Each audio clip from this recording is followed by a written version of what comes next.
of the House, distinguished guests, I bring you warm greetings from the Republic of Sierra Leone, where the sun shines every day. It's an honor to speak at the Oxford Union this evening, a symbol of free speech, intellectual rigor, and lively debate for more than 2 centuries. Since the Union's bicentennial celebrations in 2023, the world has changed, presenting new challenges and reigniting old questions. However, this institution's fundamental values of critical thinking, respectful disagreement, and bravery in confronting complexity remains essential. So as we gather today, let us reflect on what the Oxford Union has represented and what it will symbolize in future. First, I would like to congratulate you, Madam President, on your remarkable achievement as the first Black woman president of the Oxford Union.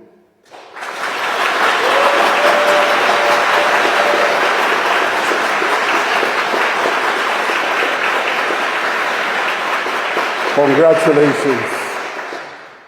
Your leadership exemplifies progress, the type of progress we desire in all institutions around the world, where merit and capability transcend historical barriers. Your journey truly resonates deeply with me.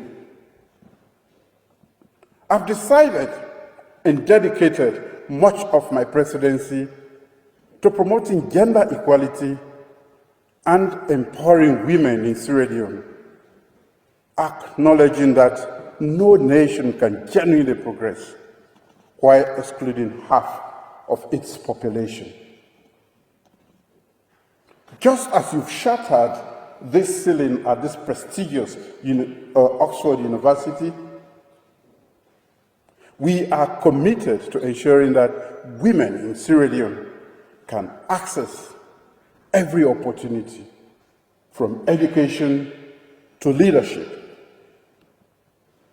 I thank you once again for inviting me to address this union on the common African position on the reform of the United Nations Security Council.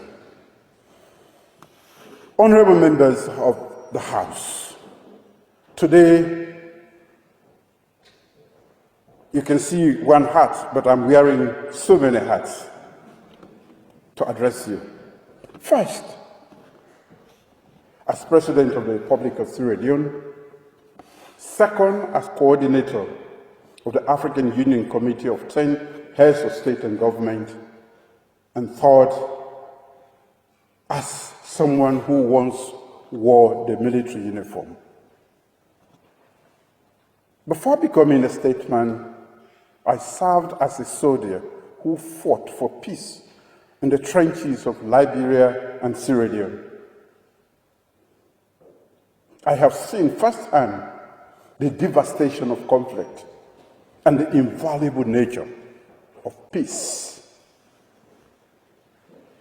My leadership journey has taken me from fighting for stability physically to advocating for it diplomatically through Sierra Leone's role as the non-permanent member of the UN Security Council. This personal transformation reflects Africa's goal of evolving from conflict to dialogue and from exclusion to representation. In this spirit, the African Union is celebrating a significant milestone the 20th anniversary of Africa's unified call for reform of the United Nations Security Council. 20 years ago, through the Ezowini Consensus and SAT Declaration, Africa found its voice, collective voice, to confront what remains an undeniable historical injustice. As the UN Secretary General himself, Mr. Antonio Guterres, noted, the Security Council was, and I quote, designed by the victors of the Second World War at a time when most African nations were still under colonial rule. The consequence, a glaring absence that persists to this day.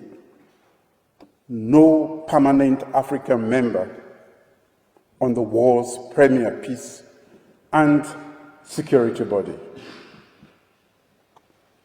As someone who has witnessed the horrors of war and now works for peace through diplomatic channels, I feel this injustice deeply. When I sit at the Security Council table representing Sierra Leone in our non-permanent capacity, I bear the voices of my nation's 7.5 million people and the unrecognized aspirations of 1.3 billion Africans who deserve permanent representation. Ladies and gentlemen, let me present this injustice clearly and strikingly. Africa has over 1.3 billion people across 54 independent states, representing more than a quarter of the United Nations membership.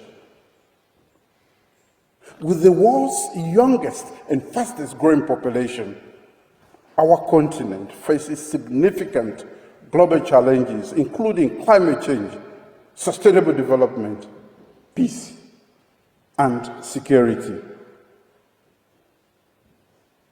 We are the second largest continent, contributing significantly to international peace and security by providing troops and resources for UN missions. Almost half of the conflicts currently at the Security Council's agenda involve countries in Africa. Yet, we still do not have permanent representation in the forum that is supposed to safeguard our security and interests. Our people suffer from decisions made without our input. Our troops endure under mandates created without Africa's full or equal consent. Our resources are coveted, of course, but even as that, our voices are ignored. This is not just a procedural mistake, ladies and gentlemen. It represents a moral and strategic failure that undermines the legitimacy of global governance itself. African heads of state and government, through the Common African Position, have emphasized that reforming the UN Security Council is essential for all countries, not just for a select few. Our demands are specific and fair. First, 2 permanent African seats with full privileges, including veto power. Second, 5 non-permanent seats to ensure sustainable continental presence. And third, the right of the African Union to select its council representatives. These are the minimum requirements for justice in a world that claims to value equality. We do not ask for Africa to dominate the Council. We only request that our rightful place and through justice and necessity be acknowledged. The victims of war and the guardians of peace should all have a seat on the decision-making table. Honorable members of the House, I'm pleased to announce that after 2 decades of persistent advocacy, the winds of change are finally beginning to shift. Last year, I was honored to preside over the UN Security Council during Sierra Leone's August presidency. In that historic role, I chaired the first ever Security Council debate dedicated to reforming the Council's composition, breaking a long-standing taboo and bringing this issue into the chamber itself. Sitting in that chair, I could not help but reflect on my journey from being a soldier in conflict zone to being a president advocating for structural peace. The irony was not lost on me. I once fought with weapons for my country's peace. Now I fight with words and diplomacy from Africa's rightful place at the table where global peace is negotiated. The momentum for the African common position on the UN Security Council reform continues to gain recognition and support, bringing Africa closer to its rightful place on the global stage. At the 79th session of the UN General Assembly in September 2024, more than 143 countries explicitly reiterated the urgent need for Security Council reform. The Summit of the Future, held during UNGA 79, produced a pact for the future that explicitly prioritizes Africa's case. It calls to redress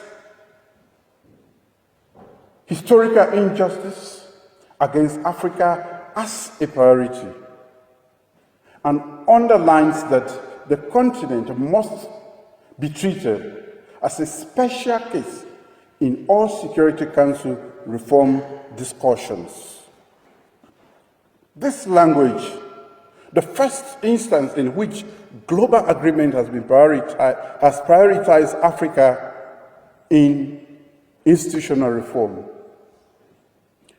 definitely reflects a world that has acknowledged our claim. Even more encouragingly, a joint meeting of C10 and P5 foreign ministers in New York last year further clearly affirms support for permanent African seats in a reformed council. These milestones indicate that change is not only possible, but it is also becoming inevitable.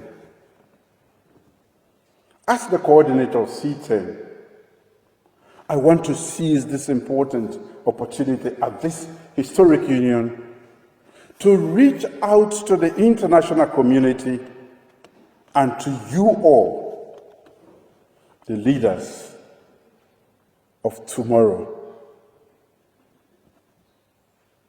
The history of colonialism and exclusion does not define us. It motivates us to strive for improvement The United Nations was established to secure peace and opportunity for all humanity. However, the inequalities present at its founding continue to affect us today. By taking action now, we can choose to finish the work begun 80 years ago and earn the United Nations relevant. Without action, ladies and gentlemen, we risk allowing half of the world's population to remain voiceless in its most powerful global peace and security body. Young leaders, you hold a unique position in this significant movement. You view injustice through a global perspective. You harness new ideas and demand a world that matches your ideas of fairness. In the age of social media, no one can hide the gaps between our values and our institutions. The younger generation is experiencing the shortcomings of the United Nations firsthand. We owe you the promise that we will not allow the UN to become a relic of 1945. We must, therefore, transform it into an organization that reflects the geopolitical realities of the 21st century, one in which every continent, culture, and person truly matters. My appeal to you today is both simple and urgent. Embrace this cause of reform as your own. Support Africa's voice not out of charity, but from shared interest in creating a just and stable world. A Security Council that fairly represents all regions, including Africa, will be stronger, more legitimate, and more capable of addressing the crises that we face around the world. Equity in global governance is not a zero-sum game. It serves as the foundation for sustainable peace. As we commemorate 20 years of the African Union's common African position on UN Security Council reform, let us honor the vision of the past and the promise of the future. The African continent has waited long enough to claim its rightful place at the Security Council table. We seek this not to demand special treatment, but to ensure that decisions affecting Africa and the world reflect the diverse spectrum of African wisdom, interests, and aspirations. I leave you with this conviction. The reforms we seek are necessary and possible. Many within the UN recognize the need, and several powerful nations have indicated their willingness to act. What remains is the political will that we must cultivate through every diplomatic engagement and every public debate like this one. My journey from the battlefield to the President's office to the Security Council chamber has taught me that change, however difficult, is always possible when justice is on your side. The transformation of institutions starts with changing minds and having the courage to speak truth to power. I call on each and every one of you here at Oxford and around the world to stand with us in this cause for justice. Request your leaders to advocate for a reformed UN Security Council that ensures full African representation with all rights and privileges. Make your voices heard in the corridors of power and on the global stage.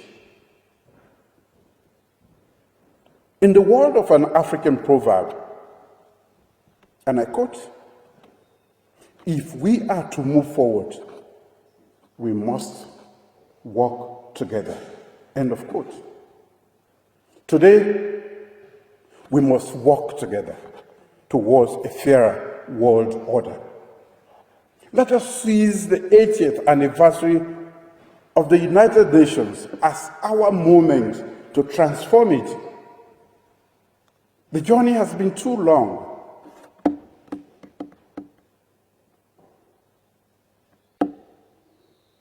But justice is our compass,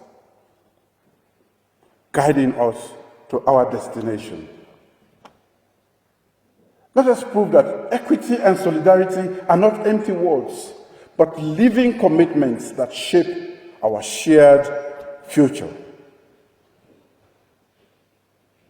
May history judge us kindly, and may we all be found on the right side of history, standing for justice, fairness, and human dignity. I thank you all.